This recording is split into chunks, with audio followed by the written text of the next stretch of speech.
જય સદગુરુદેવ। માનવ મહિમા ભાગ 151। હે માનવ, પ્રથમ તો અમારી ચોથા રામની પ્રગટની કથા દુનિયાના કોઈ પણ વ્યક્તિ સાથે સરખાવવી નહીં, કારણ કે તેના કપટની ભ્રમણા તોડવા આવ્યા છીએ। તો આત્મકલ્યાણ ક્યારે થાય? થાય તો આત્મા અવિનાશી પદનો અને તે આકારી નથી, અને તે પદના ક્યારેય નાશ નથી। તો હે માનવ, તો તે પદને પામવું હોય તો પહેલા તેને નજરે નિરખવો પડે કે નહીં, કે જોયા વગર ગોતવા મંડાઈ જવાનું? શું જવાબ છે તમારો? જુઓ, પરમાત્માનું પદ અવિનાશી છે, તો પિંડ તો નાશવંત છે। તો હે માનવ, અવિનાશી પદ તો પહેલા જોવું પડે ને, કારણ કે માનવ પિંડમાં આત્મા વસે છે અને તે પ્રતિબિંબ સ્વરૂપે। તો પ્રતિબિંબ તો મૂળ સ્વરૂપ જેવું જ હોય ને।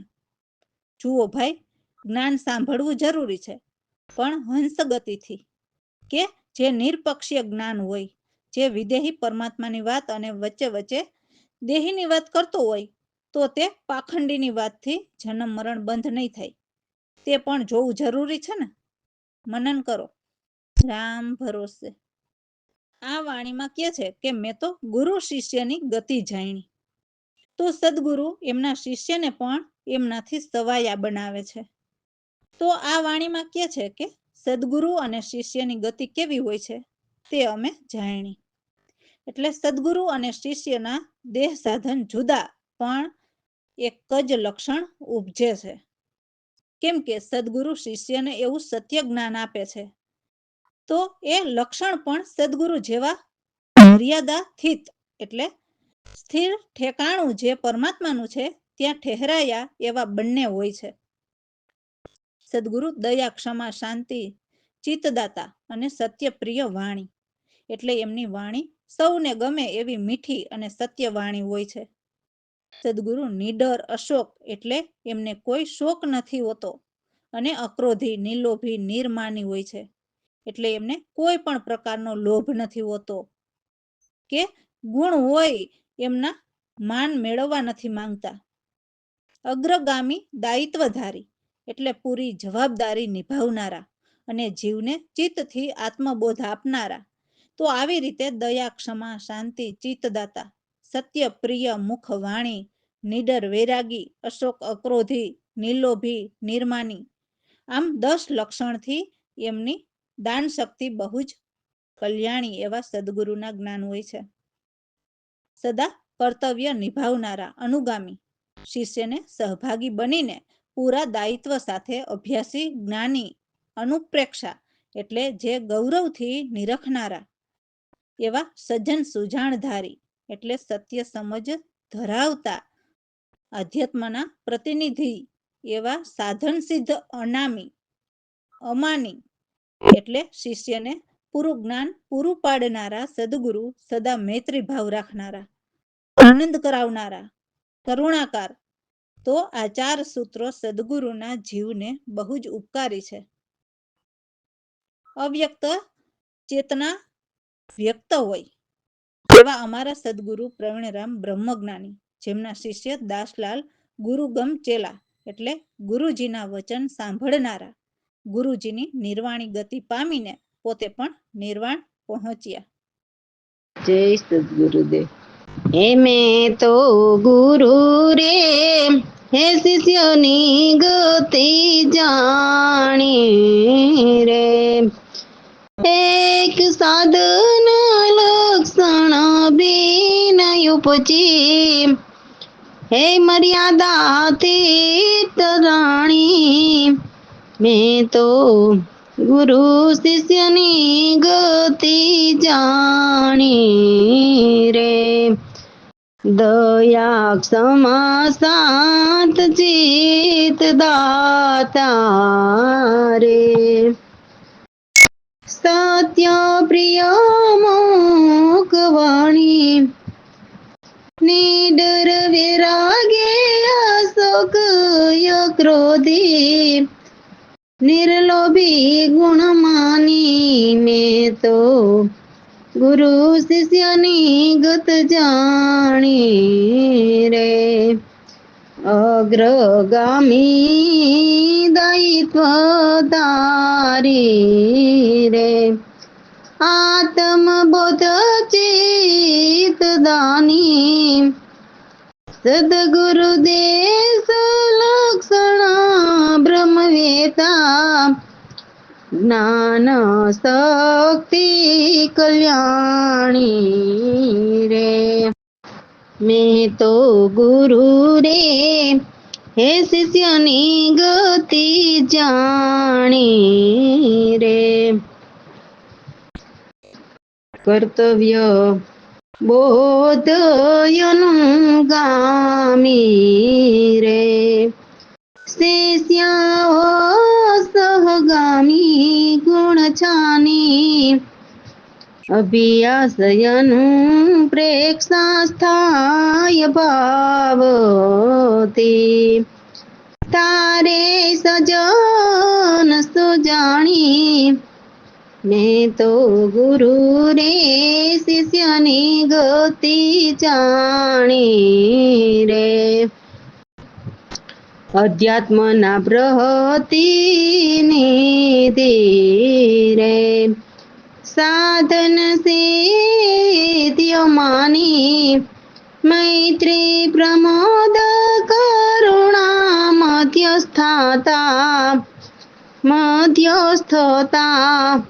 ચાર સૂત્ર સુખકારી મેં તો ગુરુ રે હે શિષ્યની ગતિ જાણી રે અવ્યકત ચેતન વ્યકત હોતી પ્રવીણ રામ બ્રહ્મજ્ઞાની દાસલાલ ગુરુ મય ચેલા ગતિ પામી નિર્વાણી મેં તો ગુરુ રે હે શિષ્યની ગતિ જાણી રે રામ ભરોસે જુઓ અમારા સદગુરુની વાણીમાં સદગુરુ શું કહે છે?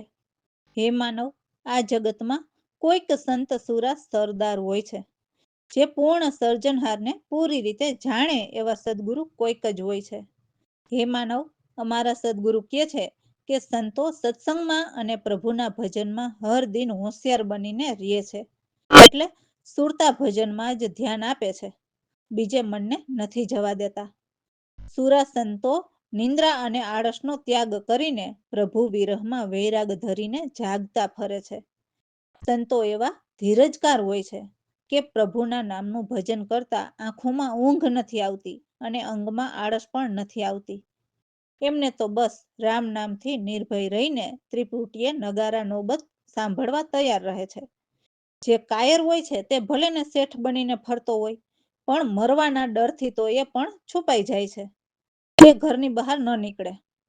કાયર મનમાં કલ્પના કરે છે કે હવે અમારું શું થશે, અને જે સંત સુરા હોય છે એ તો એવું વિચારે છે કે જે કરે તે કરવા વાળો કરે, એમ વિચારીને રણ મેદાનમાં સામી છાતીએ લડે છે. સંતો બીજી કોઈ ઓટ ન રાખે, બસ એમને તો કેવળ સતનામ આધાર છે. ભીતરના સારા શત્રુ જે કામ, ક્રોધ, લોભ, મોહ, મમતા એવા શત્રુને મારીને આ જગતમાં સર્વ મિથ્યા છે એમ માનીને ત્યાગની તલવાર હાથમાં લે છે. પાવક દેખી પતંગ ન મૂડતા, એટલે સુંદર રસીલું જોઈને એમાં મોહિત નથી થતા. તો અમારા સદગુરુ પ્રવીણરામ કહે છે કે સદા સત્સંગમાં રહે તે ઉગરે છે. તો સદા સત્સંગમાં રહેતા દાસલાલને ભવજલથી ઉતાર્યા. જય સતગુરુદેવ. એ કોઈ સંત પુરા સરદારો, કોઈ સરિજન પુરા સદગુરુ, કોઈ સંત સુરા સરદારો, સત્સંગ મારી ના ભજનમાં હર દિન રહે હોશિયાર, કોઈ સંત સુરા સરદારો વીરા વિરાગમાં જગતા ફરતા, આળસ નિંદરા ત્યાગે નિંદરનો આવે આળસ નહીં અંગમાં, સંતોએ ધીરજકાર. એ કોઈ સંત સુરા સરદારો, નામ નગારા નિર્ભયનો બત, સુરા સાંભળે તો યાર, કાયર છુપાય શેઠ छिपाय. આવે નહીં ઘરની બાર, કોઈ સંત સુરા સરદાર. કાયર કલ્પના કરે મનમાં, હવે શું થાશે અમારું, કોઈ સંત સુરા સરદારો. સોરા પેર રોપે રણોમાં, જે કરે તે કરતાર, કોઈ સંત સુરા સરદારો. સુરાયોટ બીજી ન રાખે, કેવળ સતનામ આધાર, કોઈ સંત સુરા સરદારો. સતરુ સારા સિનવી માયરા, લે ત્યાગની તલવાર, કોઈ સંત સુરા સરદારો. પાવક દેખી પતંગ ન મુંડતા, શીશ સંગત તૈયાર, પ્રવીણ રામ કહે સત્સંગમાં, ઉગાયરા દાસલાલ ને, કોઈ સંત સુરા સરદારો. રામ ભરોસે. તો જે પરમાત્માને જાણનારા સાચા સાધુ હોય છે તે સમજાવે છે કે હે જીવ, તું સુરતા ભજન કર, જેથી તને મહેરમ એટલે પરમાત્મા દેખાય. આ ઉપજી રહેલ છે તે બધી માયા છે, અને એ માયામાં મોહીને બહુ જ મોટી ભૂલ કરી છે, જેથી મહેરમને છોડીને ફરી આ માયાના દેશમાં આવ્યા છો. તો પરમાત્માને જાણનારા અમારા સદગુરુ પ્રવીણરામ પરબ્રહ્મના સત શબ્દ સંભળાવે છે, અને એ બ્રહ્મ શબ્દ સર્વ જગ્યાએ ફરતા રહે છે. આપ અફૂર રહેવાથી ફૂર એટલે પરમાત્માનું સત્ય જ્ઞાન જો દિલમાં હોય તો જ્ઞાનના અંકુર ફૂટે જ, એવી કરુણાના સાગરની દયા કૃપા હોય છે. પણ એમાંય સત્ય શબ્દ બ્રહ્મ છે, અને એમાંથી ઘણા અનંત શબ્દો થયા છે, પરંતુ જો આ અનંત ભાત દેખાય તે આપ અભાતી, એમાં ભાતી ન રાખો, એટલે ભ્રમિત છે એ ભ્રમમાં આપ ન રહો. એ સોહમ બ્રહ્મ અસ્થાયી છે, એ સદા નથી રહેવાના, જે નવમા સોહમની વાત છે. બ્રહ્મ શબ્દ તો સર્વથી ન્યારા રહેવા છતાં સર્વમાં અચૂક રહે જ છે. અકળ સ્વરૂપી આપ અનાદિ, એમ વેદ અને સંતો પણ ગાય છે. સોહમ શબ્દના જ્ઞાન કહીએ એમાં ભેદ નથી, જે નવમા સોહમની વાત કરી છે. અને જે 10મો સોહમ છે તેમાં બહુ જ મોટો ભેદ છે, કેમ કે તે ન્યારો રહીને અકર્તાથી સૌની ભીતર બેઠો બેઠો કામ કરે છે. બ્રહ્મ શબ્દ પાર બ્રહ્મ એ એક જ છે, જે સુર કે કોઈ ધામ બંને નથી. એવા સચ્ચિદાનંદ આનંદ અપારા છે, જેમના વર્ણન મુખથી કહ્યા ન જાય, એવા આપોઆપ એક જ છે, જે બીજા નથી કોઈ. સદગુરુ પ્રવીણરામ કહે એ જ લખ સ્થાયી છે. જય સદગુરુદેવ. સાધુ ભાઈ કરો મહેરામ દેખાય, ઉપજી રહે મટે માયા જ, ભૂલ કરી જે આવી સાધુ ભાઈ, કરો મહેરામ દેખાય. પરબ્રહ્મના સત શબ્દ રે, એ આત્મ પ્રવીણ રામ, શબ્દ બ્રહ્મ તે સર્વ ફરતા, આપય ક્રૂર હાવી સાધુ ભાઈ, કરમે રમ દેખાઈ. શબ્દ બ્રહ્મ તે શબ્દ અનંત, ખોટી ભાત દેખાઈ, આપય ભાતી ભાતી ન રાખે, સોમ બ્રહ્મ સ્થાયી સાધુ ભાઈ, कर में रम देखाई सर्व कलेश कर मोए न्यारा सर्व मारे ताय चूक अकड़ स्वरूपी आप यनादी वेद संत गाय साधु भाई कर में रम देखाई सोहम शब्द निज ज्ञान कही जे એમાં નહીં ભેદ શબ્દ બ્રહ્મ પાર બ્રહ્મ એક રે સુરધામ બેવું નહીં રે સાધુભાઈ કરમે રમ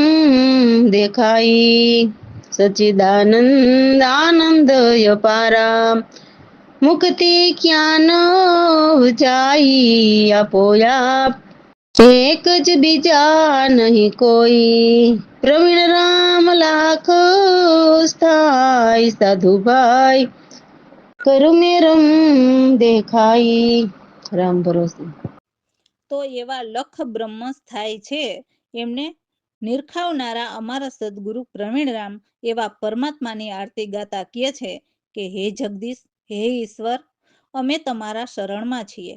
આપનું ધ્યાન તો બ્રહ્મા વેદ વચન પણ કરે છે અને શંભુ પણ તારું ધ્યાન ધરે છે, પણ એમની નજરમાં આવતા નથી. સુર નર મુનિઓ પણ હે પ્રભુ આપનું ગાન કરે છે, તો તારો મહિમા બહુ જ ભારી છે. સ્વર્ગ, ભૂલોક અને પાતાળલોક તેમજ સૂરજ, ચંદ્ર અને યોગ થયા. હે પ્રભુ, આત્મવિધિ પાન ભોગ એટલે તમે તો નર ને નારીની રચના કરી, એમાં તમારા પ્રતિબિંબ સ્વરૂપે આત્મા રૂપે રહેલો છે. હે પ્રભુ, આ તમારી કેવી માયા છે, જેમાં હર કોઈ તુરંત જ મોહી જાય છે. તમે તો જીવ જંતુના પણ જતન કરો છો. આ કેવો ખેલ છે. અને તમને જે કોઈ ભજે એવા સાધુ સંત હર કોઈ પાર ઉતરે. જે કોઈ તમારા શરણે આવે એમના જન્મ મરણ છૂટી જાય. આ કેવા ખેલ છે. સદગુરુ પ્રવીણરામ એવા પ્રભુના ધામ પામીને નિર્મળ સુખકારી થયા. રામ ભરોસે. જય સદગુરુદેવ. જય જય જગદીશ ઈશ્વર તમારા શરણોમાં બ્રહ્મા વેદ વચન રટતા શંભુ સદા ધ્યાન ધરતા સુર નર મુનિ ગાન કરતા હે મહિમા બહુ ભારી જય જય જગદીશ ઈશ્વર તમારા શરણોમાં સ્વર્ગ ભૂલોક પાતાળ લોક ચંદ્ર સૂરજ યથાયોગ આત્મવિધિ પાન ભોગ રચિયા નર નારી જય જય જગદીશ ઈશ્વર તમારા શરણમાં માયા તમારી તુરંત મોહે સર્વ જીવ જંતુ જતન કરતા સાધુ સંત ઉતરે કોઈ પાર જય જય જગદીશ ઈશ્વર તમારા શરણોમાં તમારે શરણે જે આવે જન્મ મરણ છૂટી જાય. પ્રવીણ રામ ધામ પામી નિર્મળ સુખકારી જય જય જય જગદીશ ઈશ્વર તમારા શરણોમાં ઈશ્વર તમારા શરણોમાં રામ ભરોસે.